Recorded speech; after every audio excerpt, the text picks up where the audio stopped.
Hey everyone, it's Amador. So, once again, I've been MIA. Work has been nuts, and I don't recommend my line of work. So it's been crazy busy and crazy nuts. I've been trying to catch up on some things. Today, I was off, and I finished up this project that I was doing for ArtAttack, and that's ArtAttackSupplies.com. I have some awesome news for you guys, okay?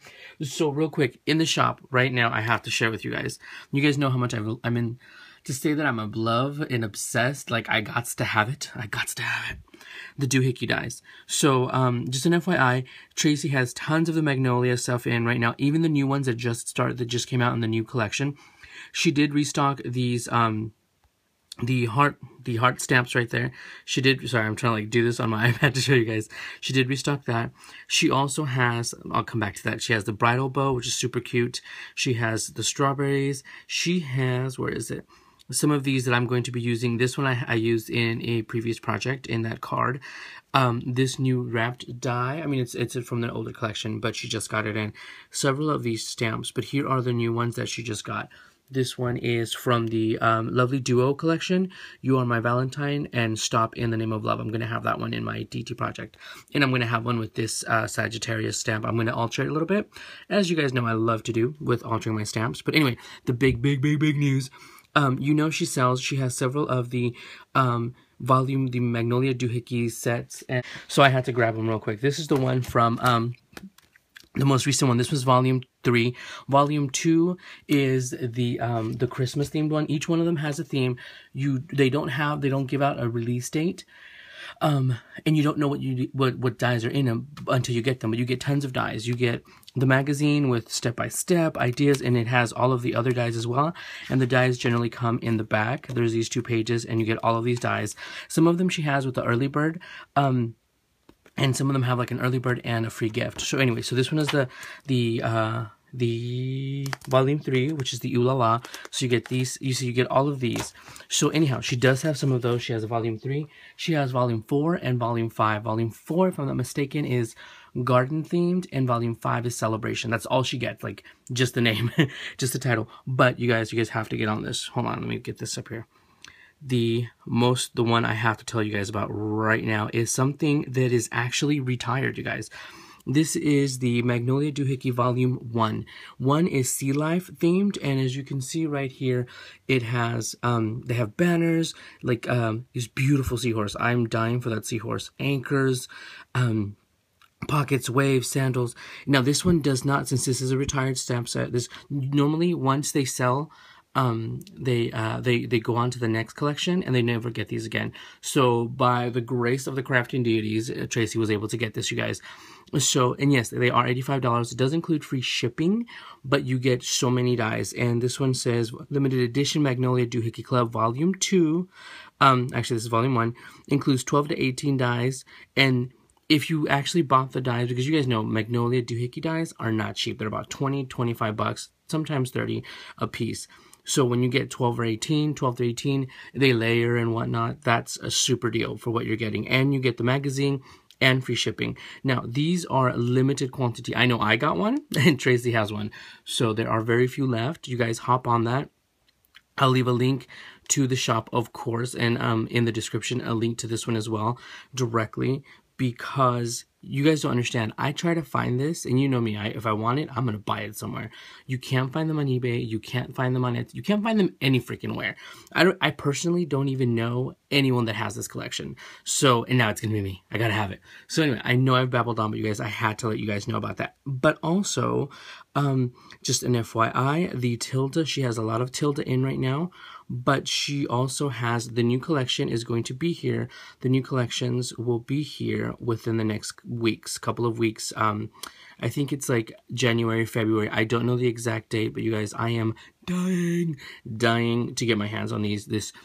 I think this is going to bring in the new season where it has the pinks and the greens and the blues and these beautiful hues.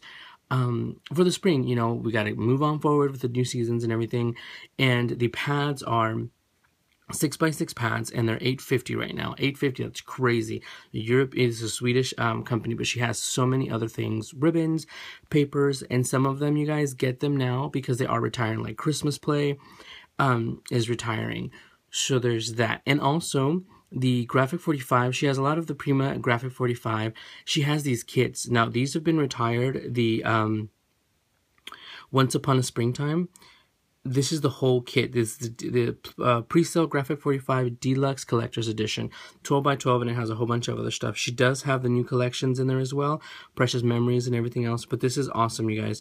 You get stickers, you get the tags, you get all of the cutouts, I mean. All of that. And this is very hard. This was very hard to find until they decided to do a collection and resell it. But this is, you gotta have this. Oh my gosh, like I have to have this. I know I'm trying to be in a spending freeze, so I'm probably gonna de-stash some stuff so I can pay this off so my conscience is clear. But you guys, the amount of dies that you get is amazing. And you can't find anywhere. Like, this is my magic genie wish. If someone said, okay, what is one of the things that you could magically have and you can't get anymore? It's that. So anyway, enough of my gushing and babbling. It's like I'm looking at the video and it's like 4 minutes of just me blah, blah, blah and having to have that. So anyway, so let me show you guys what I made. This is a very simple project and functional. You guys, this year is my year of functionality. And these are, I'm going to make more and rack them out, gift them out to people because they're going to be easy and quick to ship within an envelope, but or a box, depending. I think I might make a few, and then when I do racks or swaps, stick them in there. So this, I use the Docraft Papermania Capsule collection, and this one is Wild Rose, and it has every paper in here is a vintage style, creams, roses, pinks, ivories, and whites of laces and fabrics and trims, basically, but it's all laces. So, and the funny thing is, you guys, I have to simplify my crafting style because I rack my brain over and over and try to figure something out, and then I look back and I'm like, oh, I should have just done it like that. So what I did was I made message boards. Now these are 12 by 12 size message boards. That one's supposed to be the second one. Okay, so these are just like the fabric boards, but let me show you what I used. I went ahead and took the sheets, and all you use is, these are cut up. I was making, let me find it. I was trying to figure it out, you know, cut it to half diagonally. This is the one I sketched it. I'm like, we got to cut this. I'm like, you know what? I'm going to simplify it because if someone asks me to do a tutorial, I can easily make it. And trust me, you guys, it's like in 10 minutes you get to finish this project. So let me show you what I did. Now this one is the more complicated one. The second one, super easy, and you will need less supplies. So this one I use my sewing machine. I'm not sure if you can see it. I zigzag stitch the entire thing right here. And these pieces are all 4 by 4 cut up pieces of the paper. And then I just staggered them in a way to show the order. I zigzag sewed all of this on my sewing machine, which I used the older one that my mom gave me, but the cool thing is I have to bust out my new one that Nathan and his parents got for me for Christmas. And then I just did a stitch along the border. So I did that on, I stitched these papers onto just a regular white piece of paper. On the middle, I went ahead and used chipboard. This is medium weight chipboard, but I painted the edges in white so it would cover it. And in the back, see, look, it's all sleek, clean, boom, ready to go. I used a 12 by 12 piece of white paper. Now, my booby is that I made the mistake when I was cutting it. I wasn't paying attention. I think I was watching TV at the same time. And some of my edges weren't full-on 4 by 4. So I just cut off a little bit of the part at the edge, which you will end up doing that. So, hey, it is what it is. So then what I did, this is the ribbon. I used it all up, actually, because I made a few.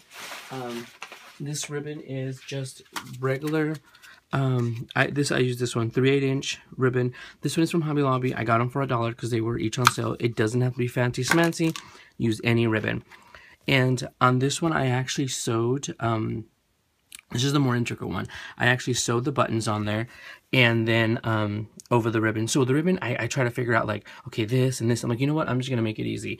One across, like the big X, and then a square right here. Super easy. And then I sewed the buttons on there. And look, it works perfect. It's nice, medium weight. See that it's got to work. It's got to be good because if I drop it, it's got to be good. So these are sewn, and this is all hot glued in the back and everything. To be able to put pictures, you know, by the way, I made these cute little embellishments. I'll show those in another video. Put a donut under there, whatever. You could put like your tags, you can theme them for a birthday, like an announcement board. I think this would be really cute for a layout. let's say for a scrapbook, this is 12 by 12. You can have people write for someone's birthday little notes of like little, hey, you know, happy birthday, love you, whatever. Stick them in here and then stick this right in the scrapbook. I know, crazy cool. It just, you know, came to me. I'm crazy. So anyway, so I did that. Like I said, I painted the chipboard and then I covered it. And this I also glued in inside first. I didn't put a bow on it. I didn't want it to be too frilly. I wanted it to be functional and be able to use it. So, and this one, like I said, this one is a more complicated one. This one took me longer because I sewed it and this and that. I actually busted my needle because I was trying to sew through like 3 pieces of paper. So anyway, but let's say you want to make this, you don't have a sewing machine, no problem. Skip on over to the next one. And I used this, I had this left over from my Christmas cards. Okay, let's put this out of the way. Same thing about what I did was, oh, and where I thought about, like I said, you look back and you're like, oh my god, like I should have just done it that way. I was trying to figure this out with cutting the paper. This was my idea for the paper first. Then I'm like, you know what, this would be perfect for the ribbon. So that's how I figured the ribbon right there. Let's say this is all done with just the paper, ribbon, little embellishments, and some glue. Let me show you. I still cut them in 4x4 pieces. And like I said, if you guys want me to do a tutorial, easy, I could throw one together. This is very simple, you guys. I know you guys are super smart and you'll figure it out.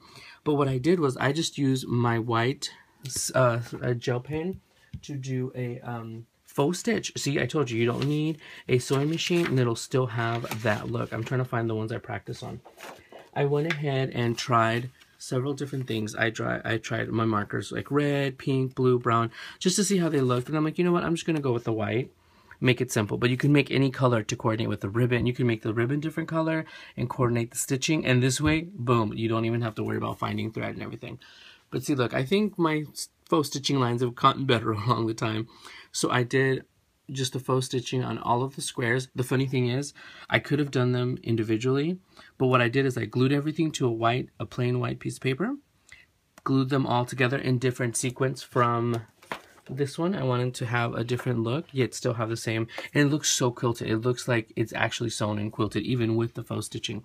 And the faux stitching actually shows up more than the regular stitching, you guys, you know, go figure. So I glued them all on the base, on the 12 by 12 white card base. And then I just did the faux stitching from one end, just straight across, all the way over. I did it to make it look like each square was stitched, but I just did it. It was so quick, it took me like minutes. Like seriously, now I do want to do a tutorial. I'm gonna, because I am gonna make more, so I might as well just record it, right? To show you guys that. So I did the faux stitching. I glued all the papers, did the faux stitching. And so then it was ready to do the ribbon. I just measure the ribbon either way, and then for this way it's 2 across, and then for this way I glued those on the back, below, between the chipboard. And once again, I painted the chipboard white, and behind I did the main panel first, and then I just glued it to the chipboard, and then I covered the back with a 12 by 12 white. And this is just basic Recollections cardstock that I got from like a while ago. So anyhow, so once the paper's down, and then you do the ribbons. And trust me, this is so crazy quick. On this one, I used vintage buttons because I wanted to do the whole sewing thing. On this, all you need is 5 embellishments, you guys. Crazy, right? You could do enamel dots, you could do crystal, you could do blings, you could do little flower roses, you could do anything. I keep these simple and flat because so it's easier for me to ship in a big 13 by 13 envelope if I'm going to send somebody one. I plan to make these for my nieces also, for them to have something for their school, for their homework, for their notes, whatever. Super quick. Like I said, I really am going to do a tutorial now, a video, probably today or tomorrow whenever I get a chance. I'm trying to catch up with my crafting, get some videos out. I have a few people. Carol, hi Carol. She's like, where have you been? Working. I'm sorry. Work it, you know, I really need to win the lottery because this work thing gets in the way of my crafting. So anyway, now for these, I did use E6000. I was going to use hot glue, but I was afraid in the shipping, you know, if it's cold, it'll come off, whatever. I think you can use that helmet glue, that 3-in-1, Fabri-Tac. I know Fabri-Tac will work, but I have these. Oh my gosh, you guys. These have revolutionized my life in the E6000 game. These are the little ones, and you can find this also like at Michael's and Joann's. And these are for the jewelry because they have the little tip that you can screw on here. You get this fine tip because, you know, when E6000 goes everywhere, it's tacky, I don't know, it smells. But it's pristine, it's perfect, it sticks anything. So I use these little ones because it has a little tiny knob. I don't have to cut it. I don't have to, you know, whatever, fuss with it. And I don't have that goopy thing on the top. So I always use these now. I threw out that big one because it was just the main pain in the ass. I had to bite the tip to get it off. So anyway, that sounded inappropriate. So I use these, but I also use the jewelry ones. It's the same solution, you guys. Same damn solution. It just has the little fine nose tip, and it's perfect. So you can use it on little finer things. Because trying to get that big old blob of E6000 was not the business. So yeah, so you have all of these spaces to put in. I just put a simple ribbon. Like I said, what if the person doesn't like too much frilliness? So yeah, so that is what I did, you guys. Like I said, you don't need a sewing machine, just some glues. If I do a tutorial, I will be doing this one, not the other one, because the sewing machine, and it's a big mess. And so yeah. So you guys, let me look. I actually have this thing right here. I was actually thinking of making one in different papers to put my my project stuff. Like I like to pull out like maybe some paper swatches, some samples, some stamps or whatever. Let's say if I'm going to be working on a project, let's say I want to make a bunch of these and I want to remember, instead of doing a full-on note or something, I can just put these little things, maybe put the other Magnolia stamp in here to put what I'm going to work on next time. So you can do that as a little reminder board, like, hey dude, you really have to finish your Valentine stuff and make some postcards and your stamps, and the stuff is right there for you to use. So yeah. So you guys, let me know what you guys think. Check out the shop. Oh my gosh, you guys have to get that Doohickey Volume 1. You can't find it anywhere. All right, I'll talk to you guys soon. Bye everyone.